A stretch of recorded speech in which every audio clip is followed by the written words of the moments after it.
Assalamualaikum warahmatullahi wabarakatuh. Apa kabar teman-teman semuanya? Jumpa lagi dengan saya Sarmadan Lubis dalam mata kuliah Metodologi Pembelajaran PAI dalam sub pokok bahasan Metode Pembelajaran Berbasis Pemecahan Masalah ataupun yang sering kita singkat dengan singkatan PBL, Problem Based Learning. Sebelum saya menyampaikan kepada materi berikutnya, terlebih dahulu saya sampaikan kepada para mahasiswa CPMK daripada mata kuliah ini. Yang pertama, harapannya mahasiswa itu mampu membedakan antara pendekatan, strategi, metode, dan teknik. Kenapa? Karena antara pendekatan, strategi, metode, dan teknik ini pada hakikatnya adalah berbeda, walaupun tujuannya sama.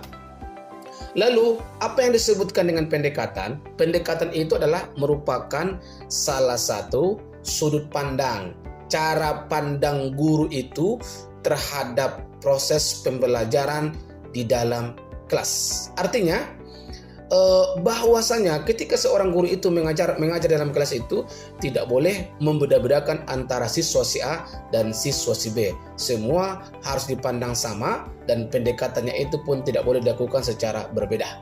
Lalu yang kedua adalah ada yang disebutkan dengan strategi. Ini dia. Strategi ini apa yang disebutkan dengan strategi? Strategi ini sendiri adalah rencana, kegiatan yang lebih luas untuk mencapai tujuan pembelajaran.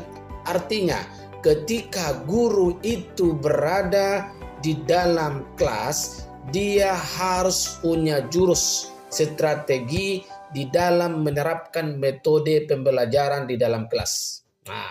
Sedangkan yang disebutkan dengan metode itu beda dengan strategi.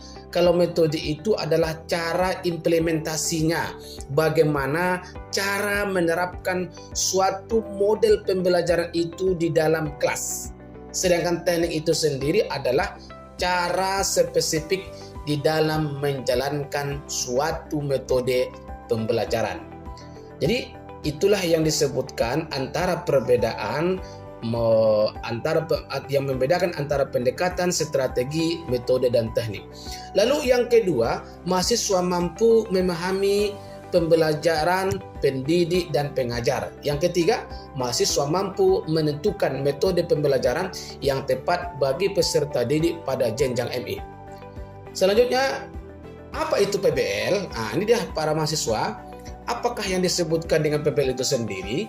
Sedangkan PBL itu adalah penekanan bahwa PBL adalah pendekatan pembelajaran yang berpusat pada siswa.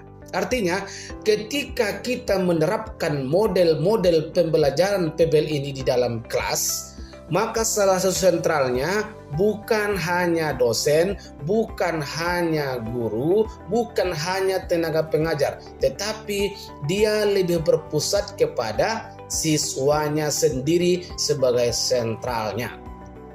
Lalu yang kedua, PBL itu sendiri adalah penyampaian bahwa PBL itu menggunakan masalah sebagai titik awal di dalam pembelajaran. Salah satu contoh kasus PBL dalam mata pelajaran PAI. Masalahnya itu adalah siswa itu kesulitan di dalam memahami konsep zakat dalam mata pembelajaran PAI. Artinya, di dalam mata pembelajaran ini, jadi siswa itu diperintahkan untuk menjelaskan secara lebih lanjut atau secara detail apa-apa saja masalah pembelajaran dalam PAI itu. Salah satu contoh yang saya sebutkan itu adalah siswa kesulitan memahami konsep zakat dalam pembelajaran PAI. Lalu bagaimana langkah-langkahnya? Satu, langkah-langkah yang harus dikerjakan itu adalah satu, siswa itu mengidentifikasi masalah. Lalu yang kedua, menganalisa masalah. Lalu yang ketiga adalah pencarian solusi terhadap masalah yang ada yang dijumpai oleh seorang siswa. Salah satu contohnya mungkin siswa mencari solusi dalam berbagai sumber, termasuk buku, internet, atau diskusi dengan guru dan temannya. Setelah itu, setelah siswa itu mencari solusi, lalu apa langkah yang selanjutnya? Dipresentasikan hasilnya. Atau sebagai contohnya mungkin siswa menyajikan solusi yang mereka temukan dalam bentuk presentasi laporan tertulis atau bentuk lain yang disepakati. Itu salah satu contoh kasus PBL dalam pembelajaran PAE. Siswa itu juga akan melakukan penelitian tentang pentingnya zakat, cara menghitungnya, dan manfaat bagi masyarakat. Mereka bisa mencari informasi dari buku, internet, atau bertanya kepada ahli agama. Setelah itu, hasilnya bagaimana? Siswa menjelaskan konsep zakat itu dengan baik, memberikan contoh-contoh kasus penerapan zakat dalam kehidupan sehari-hari. Nah, lalu bagaimana karakteristik PBL ini?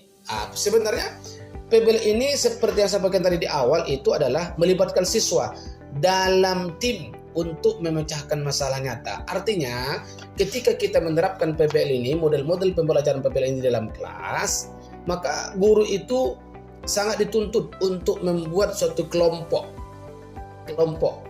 Setelah dibuat kelompok, lalu siswa itu diberikan tugas untuk apa? Untuk mengidentifikasi masalah yang mereka temukan.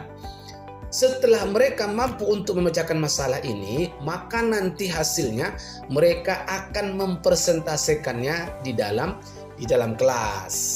Ya, lalu yang selanjutnya, karakteristik daripada PBL ini adalah PBL meningkatkan pembelajaran dan pemahaman siswa. Artinya siswa itu ketika mereka menerapkan pembelajaran ini, artinya pemahaman siswa itu lebih tertantang dan dia itu lebih menantang. Kenapa demikian? Karena PBL ini pada hakikatnya adalah melibatkan siswa di dalam memecahkan suatu masalah. Lalu yang selanjutnya adalah PBL mengembangkan keterampilan pemecahan masalah, berpikir kritis, dan kolaborasi. Nah, selanjutnya sedangkan daripada keunggulan dari PBL ini adalah meningkatkan motivasi belajar siswa. Artinya ketika guru itu menerapkan model-model pembelajaran PBL ini dalam kelas, artinya keunggulan daripada ini membuat motivasi belajar siswa itu lebih semangat. Lalu yang kedua, meningkatkan keterampilan berpikir kritis dan kreatif. Artinya ketika kita menerapkan model-model pembelajaran ini, maka mahasiswa itu ataupun siswa itu lebih tertantang pola berpikirnya dan dia lebih kritis di dalam memecahkan suatu masalah. Lalu selanjutnya adalah meningkatkan kemampuan siswa dalam memecahkan masalah. Lalu yang keempat adalah meningkatkan kemampuan kolaborasi. Seperti yang saya sampaikan di awal tadi, bahwasanya model-model pembelajaran PBL ini sangat dituntut memberikan tugas kelompok kepada para mahasiswa, lalu mereka bermusyawarah, berdiskusi untuk memecahkan masalah tersebut. Baik, salah satu contoh kasusnya tadi sudah kita sampaikan tadi di awal, tapi setelah kita memaparkan daripada keunggulan daripada PBL ini, tapi pada hakikatnya semua boleh dikatakan hampir setiap metode pembelajaran itu sendiri pada hakikatnya mempunyai keunggulan, tetapi dia juga mempunyai kelemahan. Nah, sedangkan kelemahan daripada PBL ini, ketika guru itu menerapkan ini dalam kelas ataukah mungkin siswa, dia sangat membutuhkan waktu yang sangat lama dibandingkan dengan metode pembelajaran lain. Dan yang selanjutnya, tidak semua materi pelajaran cocok untuk PBL. Tidak semuanya, artinya tidak semua mata pelajaran itu bisa menggunakan model-model PBL ini di dalam kelas. Hanya mungkin mata pelajaran tertentu yang dapat diterapkan dalam PBL. Nah, kalau mungkin metode ceramah bisa mungkin kita gunakan dari segala sudut mata pelajaran. Tapi berbeda dengan PBL. PBL itu sendiri tidak. Lalu membutuhkan guru yang terlatih dan mampu memfasilitasi dengan baik. Nah, itulah mungkin beberapa persentase tentang metodologi pembelajaran PAI dalam sub pokok bahasan model metode pembelajaran berbasis masalah. Terima kasih. Assalamualaikum warahmatullahi wabarakatuh.